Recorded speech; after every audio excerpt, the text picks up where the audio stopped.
and entrepreneur straight out of New York City, Michael Chernow. What's cracking?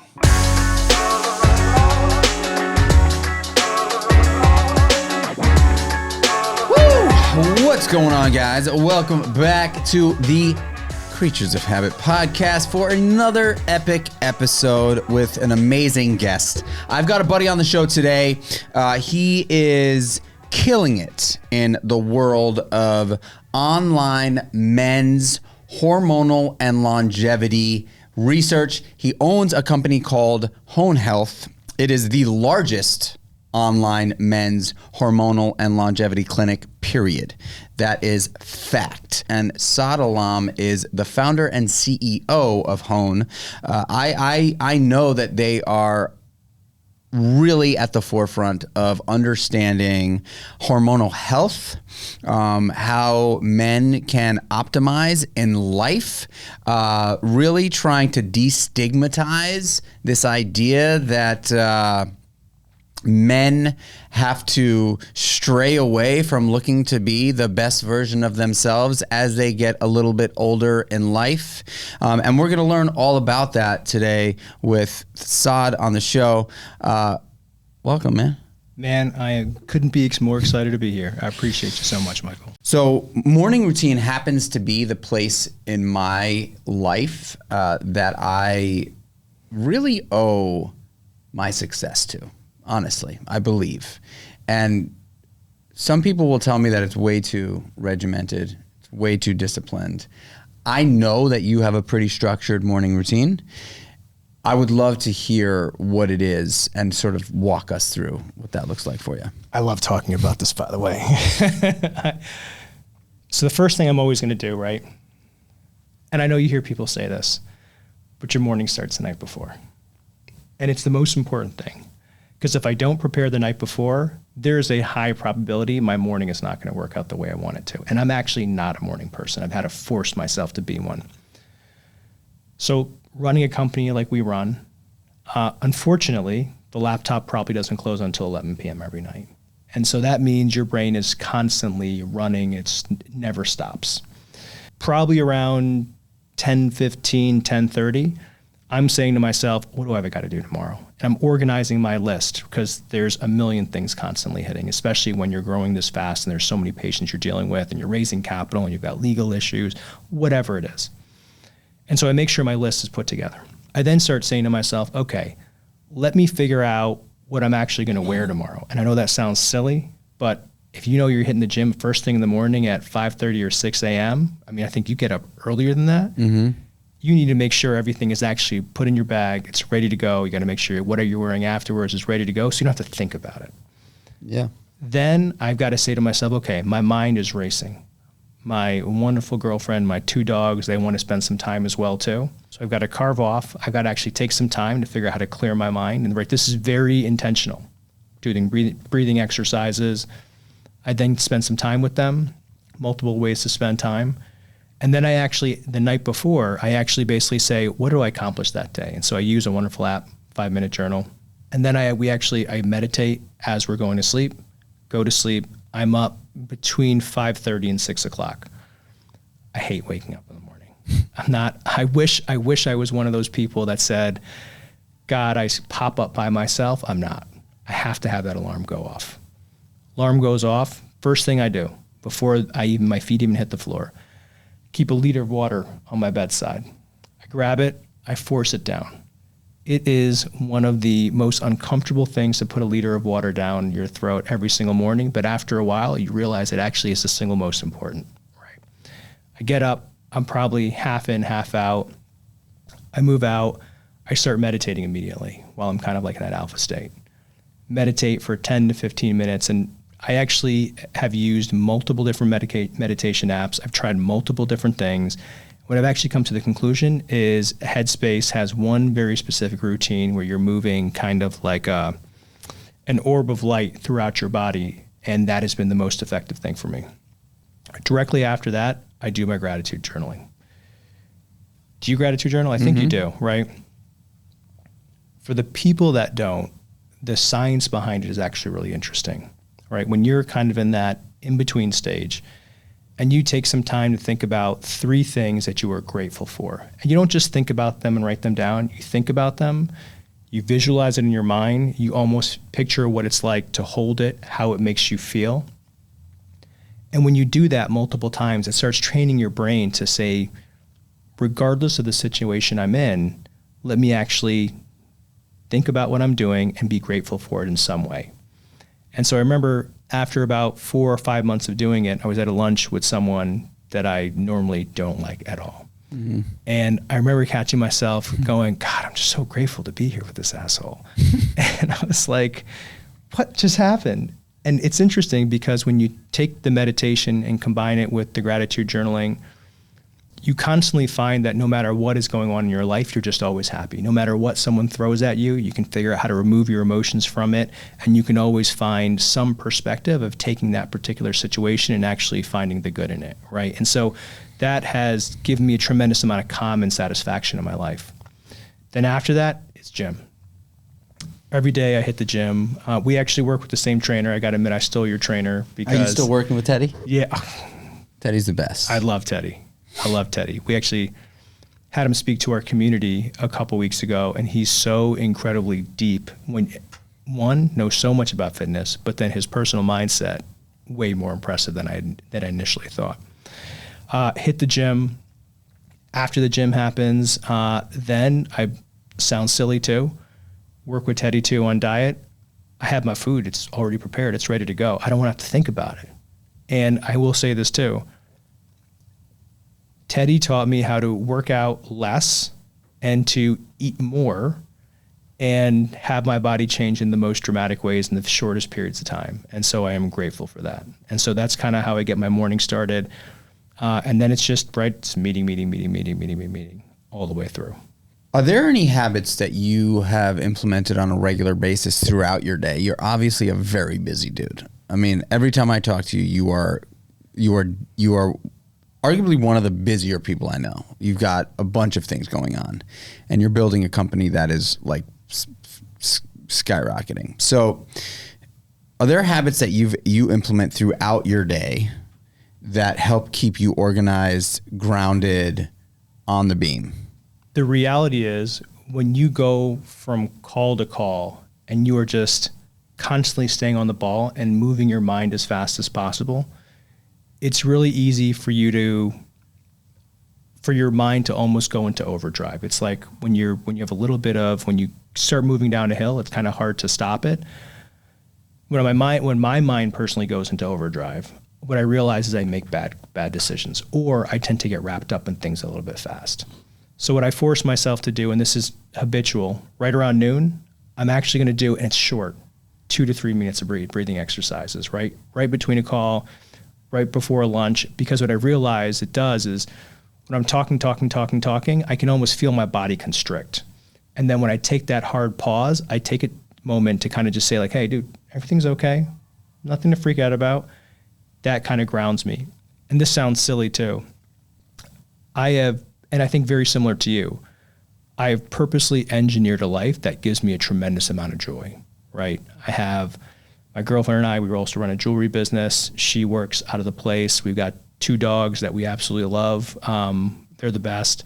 And so I'll actually take time out of my day to go spend a couple minutes with them throughout the day because it just helps ground me tremendously. And this also sounds silly.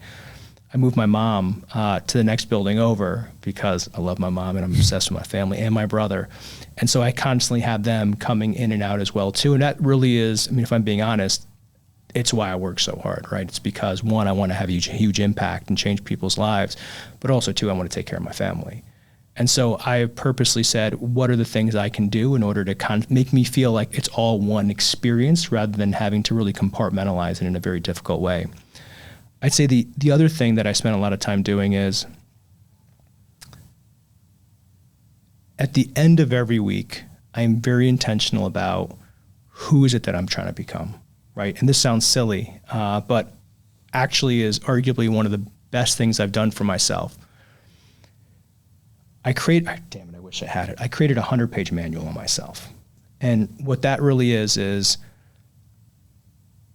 I spend some time thinking about what are the things I'm good at And what I realized is I actually don't care about the things I'm good at. I kind of know them. But then I was brutally honest about the things I'm bad at. What are those things?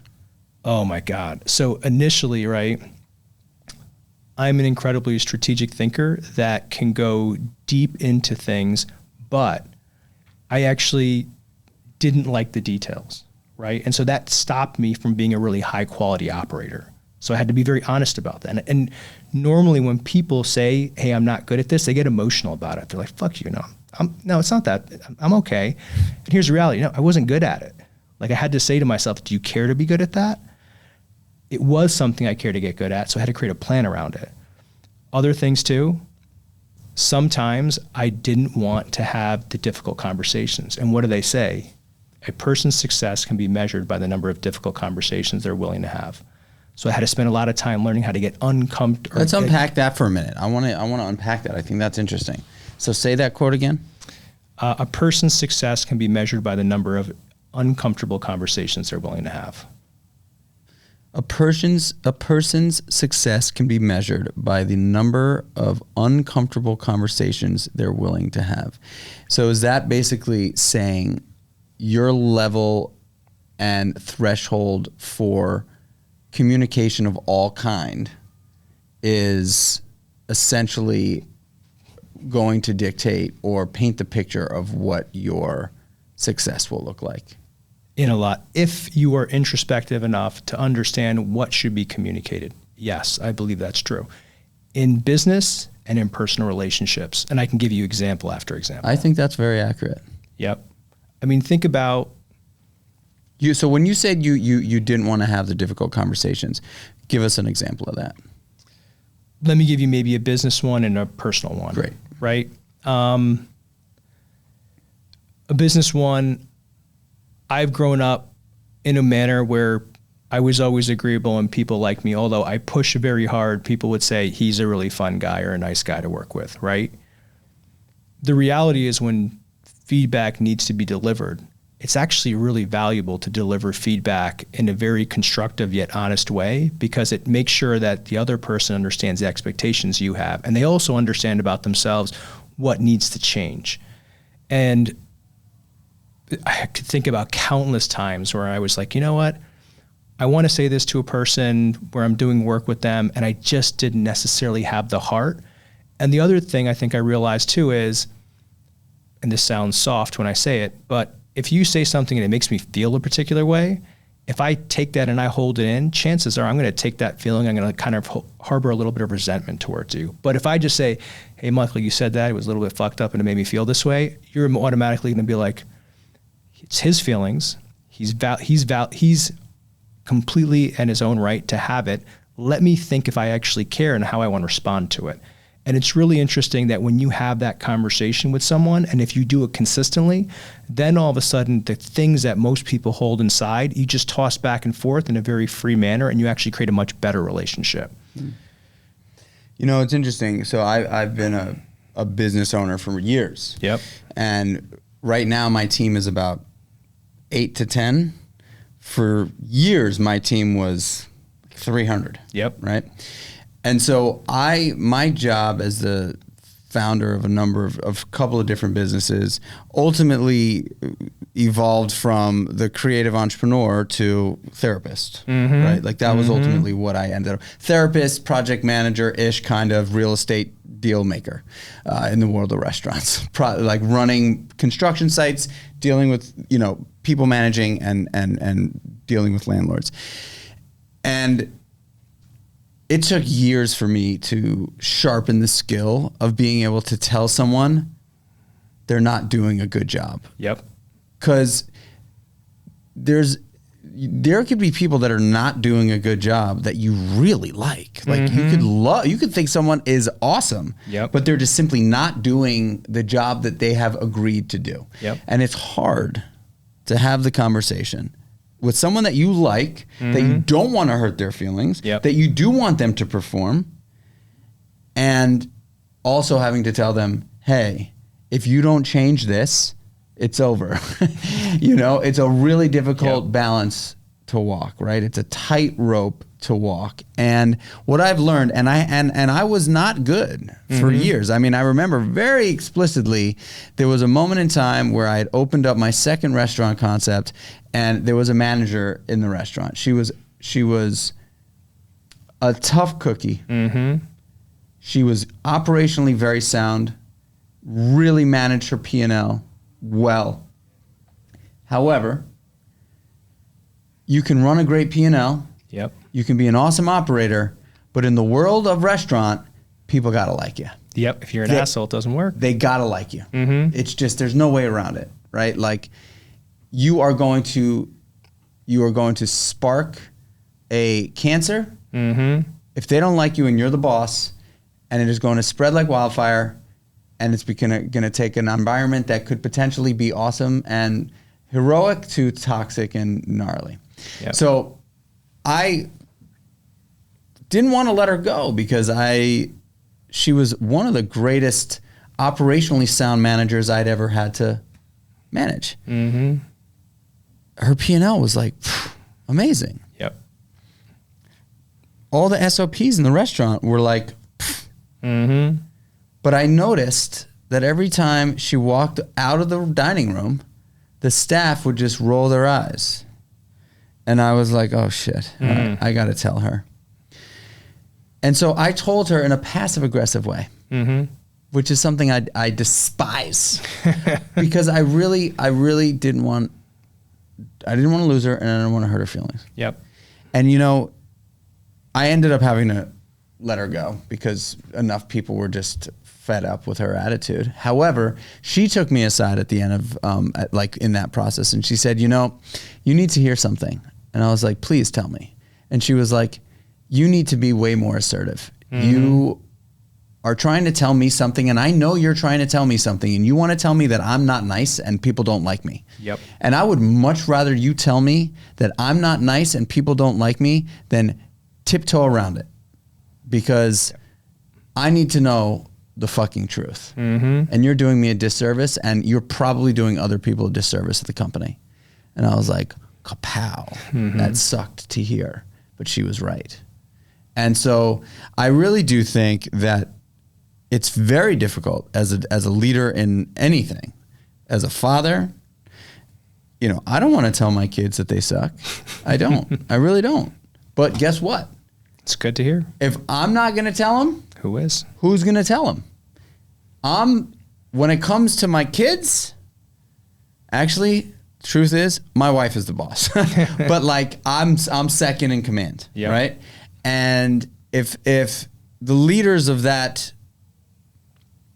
cohort are not guiding in a very like distinct, directive, like poignant way, the people that are following are not going to understand where to go. Yep.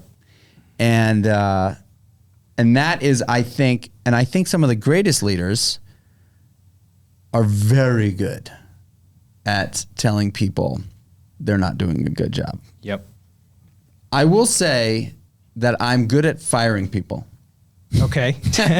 I'm good at firing people, and I would say 85% of the people that I have fired over the course of my career, which has been many, would probably come work for me again if I call them. And that is something that I would hang my hat on. I've learned how to let people go in a very, very fair way. But I will say that I agree with you. It is very, very, very difficult to really understand how to tell people they suck without making them feel they suck. I'll tell you what, though. Once you told people that they suck or whatever it is, and you've actually had a couple people say thank you so much, you actually realize that you have a gift, and your gift is part of being a change agent in other people's lives. That's one of the conclusions I've come to, is that a lot of other people are really afraid to do that. But once you get good at it and you realize you're actually liberating someone, it almost empowers you to go have that conversation a little bit sooner. And I can almost, when you don't want to have that conversation, and in your gut, you're kind of just like, ugh, not going to do it. Or, I mean, the worst one is when you got a problem with your spouse or partner, right? When I've got a little issue with my girl, I don't want to have that conversation because I know if I do, chances are my life gets real difficult. I will say she has been unbelievable about saying whatever it is, just tell me. And whenever I tell her, the anxiety that I hold inside, one, is released and I feel so much freer. But two, if your partner cares about you or whoever you're working with cares about you and they're willing to change it, your relationship gets so much better. And then you start working in sync so much better. That is the absolute number one component to success in my marriage. Believe it. And I call it in your face, upfront communication. Mm-hmm. Communication, no matter what. Yep. Communication above all. And that means when it hurts, even more importantly. And I would argue to say that, you know, I've been with my wife for next month, this month, April, in a few days, will be 18 years. Wow. 18 years. Hold on, 18 years. 18 years. Congratulations. Yeah. We met when we were very young, and we both sort of thought that we had. I mean, we met the person that we wanted to spend our lives with at a young age, which is rare, you know, in today's day. But yeah, 18 years on April 20. Our first date was April 24th, 2005. Congratulations. Thanks. But I will say that the key to the success there, in my opinion, is two things. One, I'm sober. Yep. So that's a big one. Okay. Congratulations. Thank you. So I'm sober. I've been sober a long time.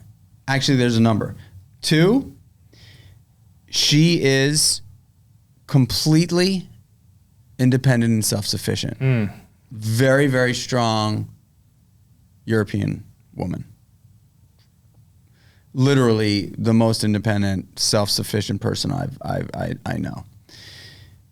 3, we communicate at all costs. At all costs. You're in a relationship for a long time. She's going to hate that I say this. But you're in a relationship for a long time. There are moments where you just stop having sex for periods of time. It's life. It's life. Weeks, sometimes months, right? There are a lot of people that I know that are in long-term relationships that literally do not have sex. I've actually had this conversation so many times. And, you know, at the end of the day, I'm kind of in the dick business, right? And the number of guys that open up, it really is, I don't want to say sad, because the good thing about understanding you have a problem is realizing you can actually fix it pretty quick. And when you fix it, there's a whole lot of love on the other side, quite literally. That conversation is, I was speaking to someone who I love dearly very recently about this. And we were talking, and I had said, so wait, you've been together for this long, like, and you're not engaging in sexual conduct. And they said, no. And I said, how long? And they said, like, a long time. Like, and I was like years, and you know, and they were like, a long time. And so when I think of that, you know, if my wife and we have gone a month or two without having sex, and it's like, holy smokes. Like, hey, you know, like, I know that, like, if I walk through the room naked, you're not chasing me down hot and heavy. Like, it's just, you're not, right? Like, that's just part of it. Like, maybe there are some that are that way forever and ever, right? But I would say the vast majority of people that are in long-term relationships do not get, like, blown away when their, you know, partner of 15, 20 years walks through the room without their, you know, top on. And they're like ready to, you know, jump their bones. So I said to this person who I love dearly, you know, are you talking about it with your partner? And they said, it's so important that communication happens. And it's so hard to have for some weird, bizarre reason. Like, all of a sudden, sex is like taboo. Yep. But, like, it's so important to have that conversation. So anybody that's listening, I think if there's one thing you take away from this specific podcast, like, I think that's an important thing to say. I think that the fact that you brought up this, like, difficult conversation thing in both personal and professional is so crucial. So crucial. Talk about that shit. Being overly fixated on your work, it creates blinders in your life very often. And there will be times where I'm the one that's bad about it, right? Just the reality. Constantly thinking about what do I have to do in the morning? How's my morning routine going to go? And it's easy to forget about the softer side of life.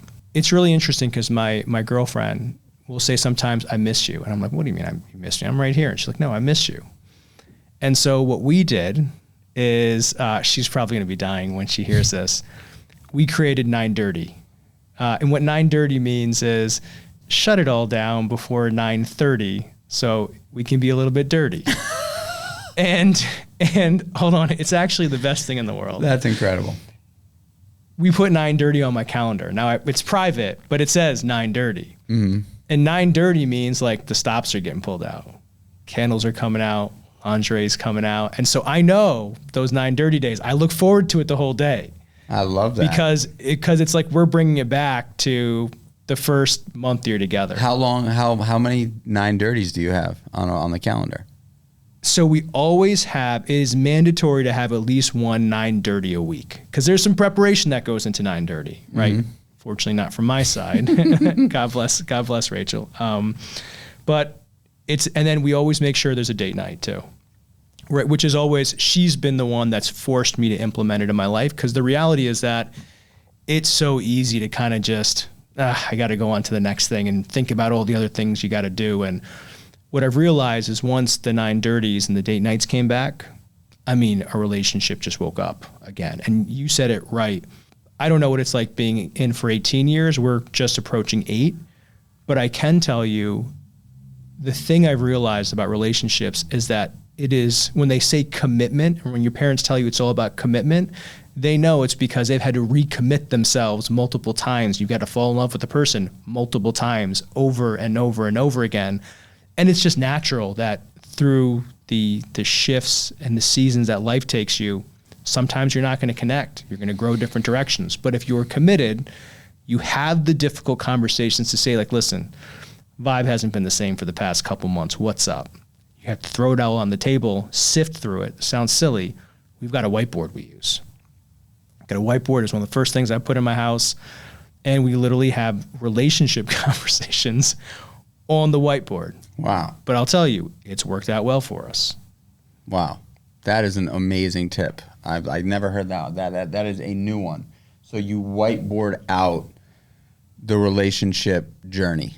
Yeah. And the way we actually do it, and this sounds silly too, but it's really simple, right? I'm a highly visual person. And what we've realized is that whenever we do these relationship conversations, what we always end up drawing is 2 concentric circles that overlap at some point. And so we kind of say to ourselves, where are we in our lives? What are the things we're trying to achieve? And then we write them down in those circles. And where there's an overlap, we make sure that there's an overlap in the middle. And if there isn't an overlap in one particular area that there used to be an overlap in, we say, why is that happening? And then you have to talk about it, right? And there are pictures that end up getting drawn, and you have to say to yourself, is that the direction we care about going in? Or are we fine if we grow apart in that particular direction? And it takes, I mean, we started doing it. And also another wonderful thing is if you're having relationship problems, because a lot of people are not good at actually just having the bare, open, raw conversation, go to a therapist. Totally. Go to a therapist. People think going to therapists are weak. Opposite. Don't go to a therapist. Strength. It's weak. I have an executive coach. I have a therapist. I've got a trainer. I've got a dietitian. I've got doctors. Those people have helped me unpack myself in so many different ways and forced me to challenge myself in ways that I would have never been able to do had I not had a completely unbiased perspective. I'm working with a coach right now who's suggested this really, really difficult, like unbelievably challenging book to walk through called Healing Your Lost Inner Child. I don't know if I've mentioned it on the podcast yet, but wow. It is one of the most, I did not think, I have a lot of experience in self-development from, walking through years of 12-step work. Yep. And just, I've done a lot of work on myself, mentally, physically, emotionally, spiritually, all of it. Mm-hmm. I did not think I was going to get roadblocked by this book, one of the hardest things I've ever had to do. I got to ask you, like, what has been hard about it? I think probably the toughest thing for me has been because I have a lot of trauma from my childhood, and I never walk around with the trauma trophy. Mm-hmm. You know what I mean? Like it's there. I know it exists. I'm totally aware of it. I acknowledge it. I have looked at it. I don't use it in my, like, as an asset. Mm-hmm. I will bring it up in a circumstance that would potentially help somebody relate to me a little bit better if they've had a similar experience. However, this book has made me tap into the emotions of my younger self that I have never thought about. I was like, oh, that happened to me. Mm-hmm. Okay. Oh, that happened to me, and that's maybe why I do this in my life today. Mm-hmm. Okay, I've drawn that parallel. I never said, oh, that happened to me. Let me think about what that must have felt like. Fuck. I couldn't, like, emotional breakdown. Totally, like, every time I get on the phone with my coach, I'm like hysterical crying. You know, it's really been, and like, is it a fun experience? Hell the fuck no. Is it a powerful experience that I know is actually like truly earthquaking and eroding positivity in my life? 100%. The thing that's so hard for people to realize is that trauma or I would say joy that you experience when you're a child, it actually literally is the foundation for all the habits and who you are right now.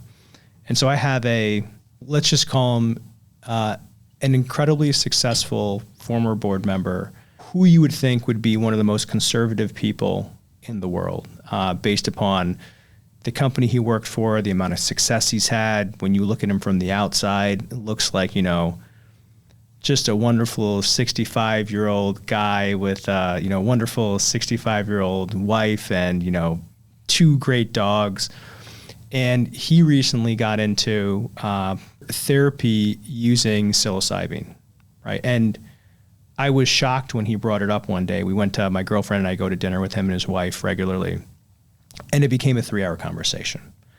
And he went deep, right? He was doing guided therapy every week for 16 weeks with psilocybin every single time. Wow. And what he told me is that where they started was, what are the problems that he's having right now? And they carved down layer by layer until they got to childhood. And once he was able to release a lot of the trauma he had in his childhood, he said the quality of his life currently improved dramatically. And I've never obviously gone that deep or completely understood it. I understand the concept, and there are certain elements of my childhood that I can figure out how to break from. But to hear someone of that stature and someone I respect immensely, who is incredibly intellectual, talk about it with such clarity made me say to myself, I got to do that. It just sounds like a hell of a time. Dude, this has been such a great conversation, man. I pretty much always finish the podcast with a question. Yep. That tends to offer a fair amount of value. And I'm going to ask you that question. Okay. You're not an old guy. You're a younger guy. You've done a lot. You're insanely hard charging and ambitious. You're building a company, not only that's going to most likely make you incredibly wealthy, but also help an enormous amount of people along the way. Why? Why do you do it every day? What do you think it is? This is a really deep question. I know. How deep do you want me going? It's up to you. Right. In my life, there are 3 pillars, right? There is impact, and I'll talk about why impact is so important. There is financial stability, not because I want to drive a wonderful car, but it's because it gives me complete freedom. And I would argue maybe the first one is my family. Those are the 3 things I care about in my life. As a child, I was very fortunate to have 2 parents, and I won the lottery in this essence, right? 2 parents. My father grew up in a village in Bangladesh, came here, got a PhD in particle physics from Stanford, and all he cared about was proving if there was a God. that's it. He became part of the largest physics experiments, or I would say experiments humankind has ever taken place in, to see if he can prove there's a God. My mother, she came over as a Pakistani woman. Most Pakistani men would want their wives just staying at home. She became a CFO of multiple cities. The thing they taught me as a child was that at the end of the day, the most important thing to do is to give back. And I mean, it was, when I say a big part of my life, it was a massive part of my life. We were very fortunate that, we weren't wealthy at all, and we really scraped the bottom of the barrel in the U.S. when my parents first came here. But we would go back to Pakistan every year. We'd stay for a week, sometimes 3 months. And in Pakistan, there's so much poverty. And they taught me how to say, they'd bought me a toy, and if there's someone that is more unfortunate, you literally just hand it over to them, literally. And it just became a part of who I was, that there's someone more or less fortunate than you, just give it to them, because honestly, Saad, you have a wonderful life. And so I grew up always believing I need to give back. It was one of the best feelings I actually ever got in my life. My father also, because he came here from a village, he made it his life's goal. I got to make sure I don't cry. He made it his life's goal to find other immigrants from countries around the world and figure out how to give them an education so they could take care of their families. And what I realized too, and I don't like talking about specific instances because it takes away from the act, but throughout my life, one of the most important things has been finding people that are legitimately trying to get ahead and giving back, or going through their own stuff and giving back. I actually don't have, and this sounds silly, but I also have zero tolerance for people that are given everything and don't strive for anything. I don't feel for them, because if you are given this amazing gift of life, and if you are taking advantage of it and you are clawing in order to make more out of your life, it is the most beautiful part of the struggle, frankly. And so when I started saying to myself, what is it I want to do with my life?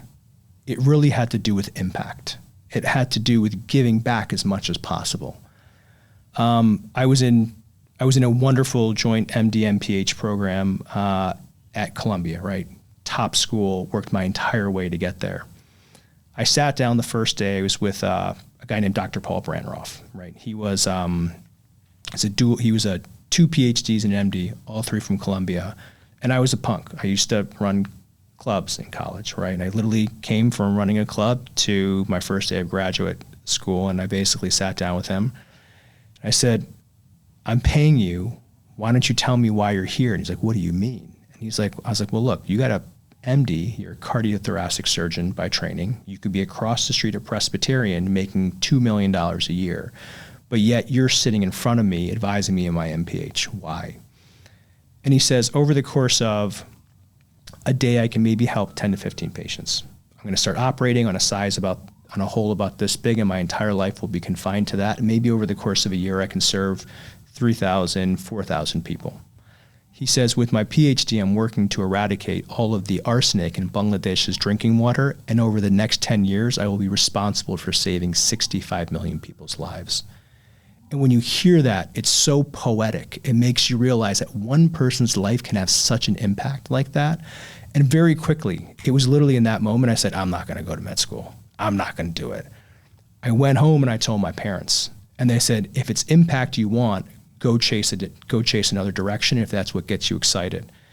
And so first company I built, mission-driven company, helping kids become better critical thinkers. This company, it is helping other men have confidence as they get older. And frankly, we're doing the same exact thing for women very shortly.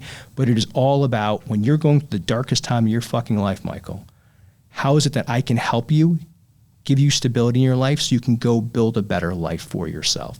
And that's what it comes. And it's deeply theological too, right? Now, if you believe in the concept of heaven or hell, I'm not sure if I do particularly, but it is in creating great karma. So my life is actually being put to good use. And I know it's, like I said, it's deep, it's soft. There are a lot of other angles to pull off from it, why I feel like it's so important.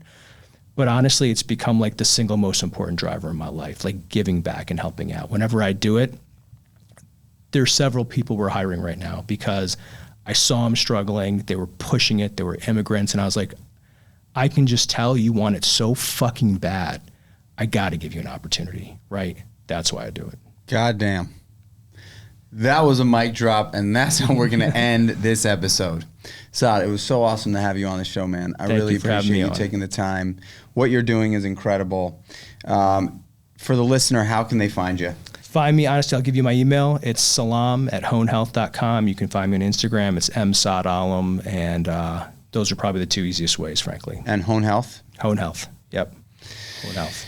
Ladies and gents, that was another banger. I appreciate you guys tuning in. As you know, it means the world to me that you listen to this podcast. It also means the world to me that you share this podcast.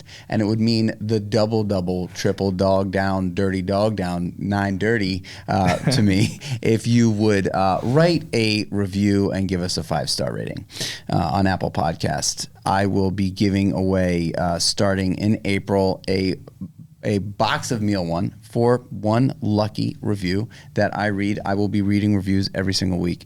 I really appreciate you guys for supporting the pod.